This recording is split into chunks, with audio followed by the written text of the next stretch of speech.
Hey everyone, welcome back to another video. So today I'm going to be doing a book review, and the book I'm going to be reviewing is Twisted Fate by Norah Olson.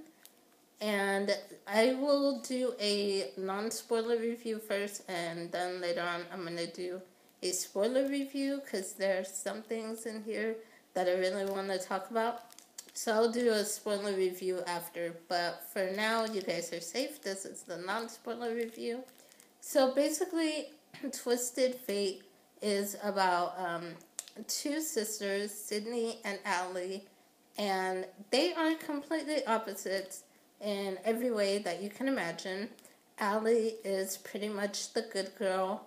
She loves her parents, likes hanging out with them, and does things with her mom, goes sailing with her dad. She gets good grades in school. She does well in school. She goes to school. She doesn't get in trouble. She has no problems. So she's pretty much your typical good girl. Sydney is basically your rebel. She has problems with authority figures. She doesn't have really a relationship with her parents. She likes to break the rules, in school. She'll skateboard in the hallway. She'll get called to the principal's office a lot. But she's super, super smart. So there's in the book, there's talk of her becoming valedictorian of her class. Her and her best friend, Declan, are both at the top of their class. So pretty much either one of them could become valedictorian. But like Declan, they both are kind of rebels and get in trouble a lot, get called to the principal's office. So yeah, they're pretty much opposite in every way you can pretty much think of. And then one day, a new kid, Graham, moves in across the street from them. And Allie is instantly drawn to Graham. She sees him as being shy and quiet and introverted, just like her. So she immediately feels drawn to him and connected to him. And Sydney doesn't trust Graham. She thinks he's, hiding something, and he's kind of creepy, and she doesn't trust him. And she feels like she has to protect her sister Allie from Graham, because Allie is very naive and trusting of everyone, and Sydney is very skeptical, and so she feels like she has to protect her sister. So that's pretty much the premise. That's all I'm going to say, because I don't want to say too much to spoil anything, because there is a lot of mystery in this. You don't really know going in what everyone's story is, and there's some unreliable narrators in here. One thing I will say that kind of bothered me with this was, especially for such a short book like this, it's not even 300 pages, there is a lot of different point of views in this book. There's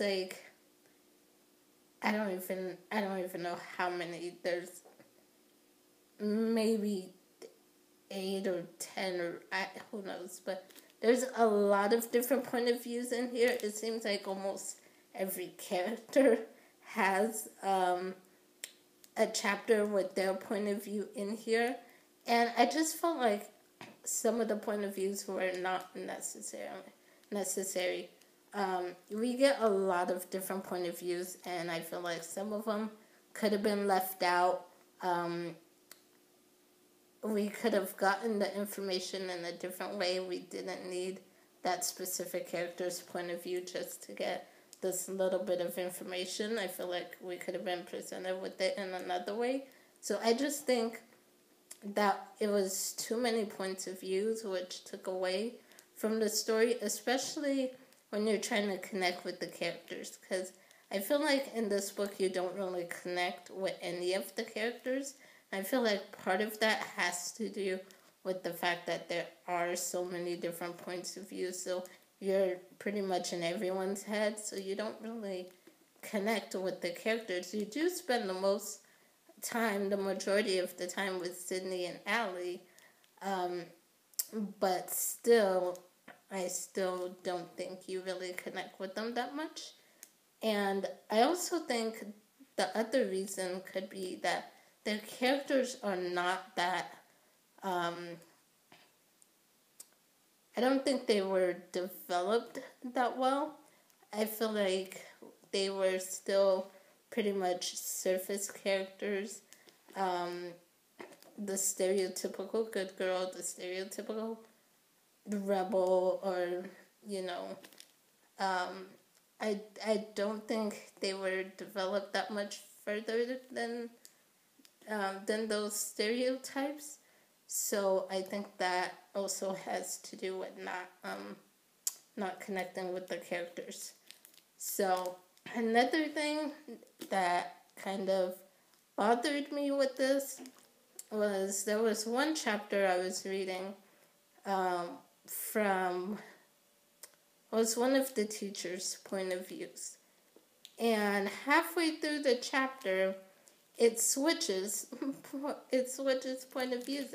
It goes from first person, the teacher's point of view, goes from first person to third person. And yeah, that just, I don't know why it would do that. But I mean, I guess I understand why, but I don't think that should have happened.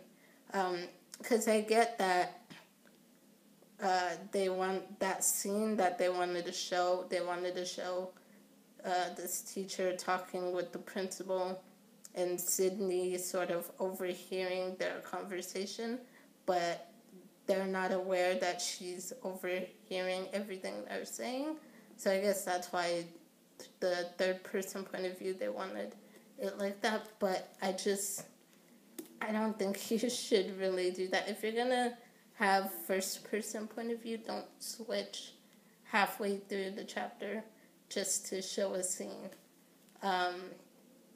So yeah, those were some of the issues that I had with the book. My biggest issue, though, was the twist at the end. There is a huge twist at the end that I did not see coming. And looking back, there were clues throughout the book. There were clues that would lead you to figure out what the twist was.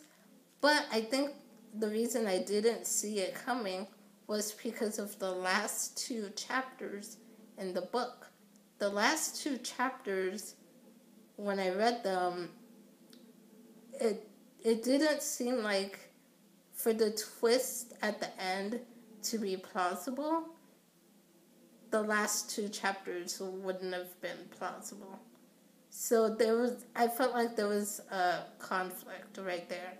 Because either the last two chapters are not plausible and, made up or whatever, or the twist at the end couldn't have been possible.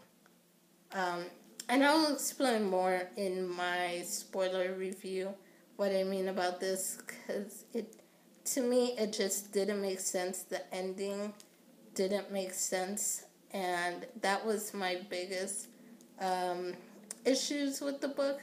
And so, I had to give this 2 out of 5 stars, mainly because of that, because I did not get the end. I will say, though, that this is a pretty quick read, and one thing I will say is that it does keep you turning the pages and wanting to find out more. Because I found myself, with Graham at least, I wanted to know about his past. Because Sydney was very distrusting of him. And from the other people's point of views that we get like his dad's email with his psychiatrist and his stepmom's point of view and a couple other people. And from their points of views, it seemed like Graham had a pretty shady past. Like he did some terrible thing in the past, but we don't know what it is. So that's what kept me really wanting to turn the page, because I wanted to find out, okay, what did he do? When are we going to find out what did he do? What was so terrible that everyone, really doesn't like this kid? And so that's what got me to keep going, keep turning the pages. And it was interesting, it was interesting to find out more about his past and what actually happened. And like I said, for the most part, it kept me entertained, but I just have a huge problem with the ending. And so, yeah, I gave it a 2 stars. So that's pretty much my non-spoiler review. I will be doing a spoiler review in another video. So if you have read Twisted Fate, then go check out the spoiler review and let me know your thoughts about the twist and the ending. Because to me, it just doesn't make sense. But maybe it made sense to someone else, and maybe I'm not seeing it the right way and someone can explain it. But to me, I had huge issues with it. So, yeah. Anyway, that's it for this video. I will see you guys next time with another one. Bye.